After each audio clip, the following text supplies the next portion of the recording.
This adapter does not have enough power to power this. It's not plugged in right now, but it's on batteries. You can see.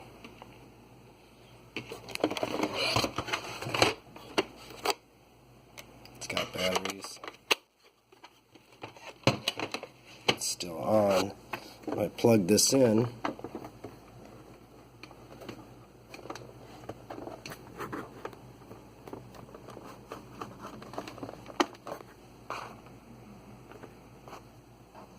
turn it off and on, it says replace the batteries,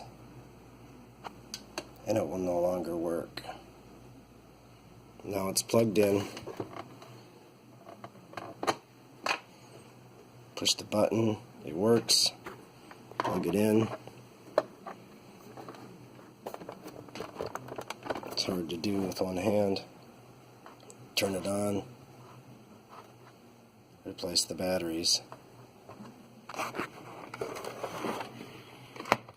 Take the batteries out.